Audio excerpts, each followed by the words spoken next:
मिष्टी और मैं सबसे नजदीकी कमरा जो धूल मिट्टी से भरा हुआ था वहां पर भागकर अंदर चले गए और हमने दरवाजा अंदर से बंद कर दिया। हम इतने तेज भागकर आए थे कि हम दोनों की सांस फूल चुकी थी। ऊपर से यह पहली बार है जहां मुझे डर महसूस हुआ है। वो कौन था मिष्टी? मैंने चिल्लाकर पूछा। मैं अब तक सांस ठीक से नहीं ले पा रहा था। मिष्टी भी बहुत गहरी सांसें ले रही थी, पर वह ऐसा जता रही थी जैसे कुछ हुआ ही ना हो। उसके शांत होने के कारण मुझे बहुत गुस्सा आने लगा था।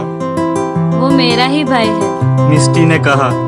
अभी भी वह गहरी सांसें ले रही थी।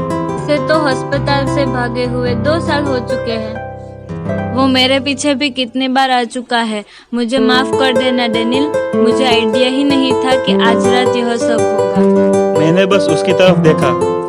यह सब उसको कैसे नहीं पता था? वह साइकोपाथ बार बार उसके पीछे आता। कैसे मिष्टी ठीक रह सकती थी इन हालातों में? अगर कोई फैंटम के कपड़े पहनकर बार बार बच्चर के चाकू से हमला करके मारने की कोशिश करता है, मुझे मौका मिलते ही मैं पुलिस को फोन कर दूंगा। शायद वो हमें बचा पाए। मिष्टी ने कहा। यह आइडिया काम नहीं आएगा, वो तब तक गायब हो चुका होगा। उसकी सांस अब नॉर्मल हो चुकी थी और दूसरी तरफ मुझे सांस लेने की तकलीफ बदतर हो रही थी। मुझे धूल और मिट्टी वाली जगहों से एलर्जी थी और यह कमरा बहुत ही धूल और मिट्टी से भरा पड़ा था। मैंने मिष्टी से कहा, मिष्टी, मुझे बिल्कुल अच्छा नहीं लगता कि कोई मेरा पीछा करे और मैं किसी साइकोपाथ के हाथों मारा जाऊं। वैसे हम हैं कहाँ? हम 20 मिनट से भागते ही जा रहे थे, इसलिए हम इस बिल्डिंग में आकर छुप गए थे। यह कमरा देखकर मुझे ऐसा लग रहा था कि यह जगह कोई पुरानी यूनिवर्सिटी है और यहाँ पर बैठने के लिए कुछ कुशन भी पड़े हुए हैं। मैं और मिष्टी वहाँ पर रखे कुशन पर बैठ गए। मैंने नोटिस किया कि वह उदास लग रही है और उस पल मुझे ऐसा लगा कि मैं भी थोड़ा ज्यादा बोल गया था। उसने अपने आंखों से चश्मे उतारे। मिष्टी अपनी जगह से डरकर उठ गई और वह दरवाजे की तरफ धीरे धीरे बढ़ने लगी। मैंने मिष्टी से डरते डरते पूछा, उसे कैसे पता चला कि हम यहाँ पर छुपे हुए हैं? हमने तो उसे चकमा दे दिया था। अब तो हम पक्का मरेंगे, देख लेना तुम। मिष्टी मेरे पास आकर मेरा मुंह दबाने लगी।